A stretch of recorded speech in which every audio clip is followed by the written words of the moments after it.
Welcome to अभ्यास school classes. Video में हम डिस्कस करेंगे एक काफ़ी इंटरेस्टिंग क्वेश्चन।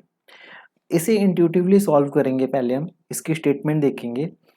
हमें क्या करना है, हमें फाइंड आउट करना है डायमेंशंस फाइंड आउट करने हैं एक रेक्टेंगुलर पैरेललोपाइड के। तो इसका मतलब क्या होगा, इसका मतलब है जैसे आपके पास आप मान सकते हो क्यूबॉइड।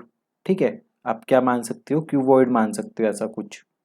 ये आपके पास कोई क्यूबॉइड बनेगा, आपको इसके डायमेंशंस मेजर करने हैं, डायमेंशंस निकालने हैं। आपके पास सरफेस एरिया गिवन होगा। गिवन क्या होगा, सरफेस एरिया, मतलब कि ये कंडीशन है, ये गिवन है। और मैक्सिमाइज करनी है वॉल्यूम को। वॉल्यूम को क्या करना है, मैक्सिमाइज करना है। तो वॉल्यूम अगर हम लिख ले तो वॉल्यूम क्या हो जाएगी, x into y into z. क्योंकि हमें पता है कि इसके जो डायमेंशंस है, मान लेते हैं लेंथ एक्स है, ब्रेड्थ वाई है और हाइट है वो जेड है। तो वॉल्यूम एक्स वाई जेड हो गया। और जो सरफेस एरिया है, सरफेस एरिया किसके इक्वल हो जाएगा, सरफेस एरिया होगा आपके पास 2 times x y plus y z plus z x. ये 10th क्लास के फॉर्मूलाज हैं, आपको क्यूबॉइड का सरफेस एरिया निकालना है। ठीक है, तो और वॉल्यूम निकालनी है, तो एक्स वाई जेड है।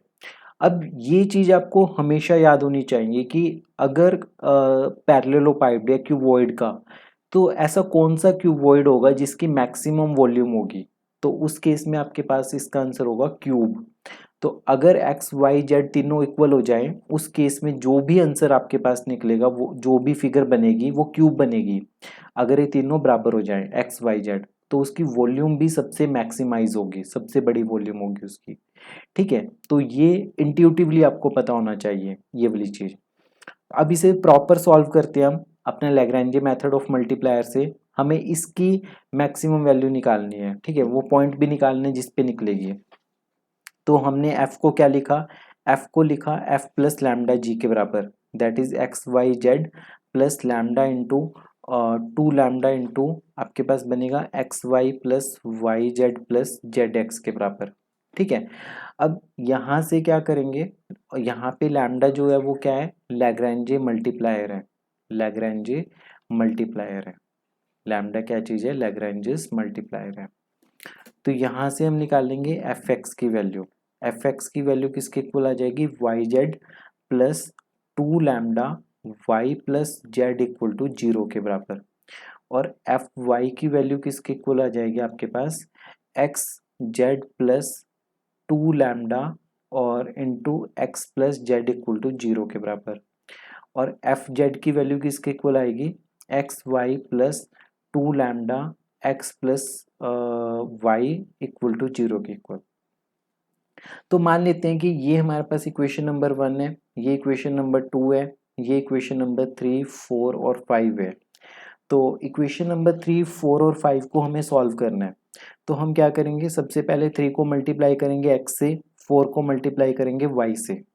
तो अगर इक्वेशन नंबर 3 को मल्टीप्लाई किया x के साथ और इक्वेशन नंबर 4 को मल्टीप्लाई किया y के साथ, ठीक है, और सब्ट्रैक्ट किया उसके बाद हमने, और क्या किया, सब्ट्रैक्ट किया, तो आपके पास आंसर बनेगा 2 lambda z into x minus y equal to 0। Obviously dimensions की बात है तो जेड तो नॉन जीरो होगी, हाइट तो नॉन जीरो रहेगी, तो एक्स को किसके इक्वल होना पड़ेगा, वाई के इक्वल। सिमिलरली हम क्या कर सकते हैं कि जैसे इक्वेशन नंबर 3 को एक्स से मल्टीप्लाई कर दिया और इक्वेशन नंबर 5 को आपने जेड से मल्टीप्लाई किया, तो वहां से आपके पास आ जाएगा x equal to z. X किसके इक्वल आ जाएगा, जेड के बराबर। तो फाइनली हम क्या लिख सकते हैं कि x equal to y equal to z के बराबर है। एक्स वाई जेड क्या चीज है, तीनों बराबर हैं। अब अगर इक्वेशन नंबर 2 में पुट करें ये तीनों एक्सप्रेशंस, तो गिवन सरफेस एरिया होगा, एस तो गिवन होगा आपके पास, तो ये क्या बनेगा, 2 times x square plus x square plus x square. तो ये बनेगा s equal to 2 into 3 x square. तो ये बनेगा s equal to 6 x square. तो एक्स स्क्वेयर की वैल्यू क्या आ जाएगी, एस बाई 6 के बराबर। तो एक्स की वैल्यू क्या आ जाएगी, स्क्वेयर रूट एस अपॉन 6 के बराबर, स्क्वेयर रूट एस अपॉन 6 के बराबर। तो एक्स वाई जेड तो तीनों इक्वल है, तो ये बनेगा square root S by 6 comma square root s upon 6 comma square root s upon 6। ये एक स्टेशनरी पॉइंट आ जाएगा। अब अंडरस्टूड है कि इस पॉइंट के ऊपर आपके पास मैक्सिमम सरफेस एरिया ही निकलने वाला है। मैक्सिमम वॉल्यूम ही निकलेगी, क्योंकि ये तीनों पॉइंट्स इक्वल है और हमें पता है कि ये क्यूब का एग्जांपल है। तो यहाँ पे उसके बाद जो हमें चेक करना होता है डी स्क्वेयर एफ में, डी स्क्वेयर एफ का एक्सप्रेशन आपके पास ये वाला होता है, ठीक है। तो डी स्क्वेयर एफ के एक्सप्रेशन में ये सारी वैल्यूज पुट करेंगे। तो आपने डायरेक्ट कुछ नहीं करना, डी स्क्वेयर एफ को लिखना है कि summation F X X D X का whole square plus summation F two F Y Z, two F Y Z D Y D Z, ठीक है। ये जो एक्सप्रेशन है ये आपके पास क्या आने वाला है, ये नेगेटिव डेफिनेट आने वाला है। क्या आने वाला है, नेगेटिव डेफिनेट आने वाला है।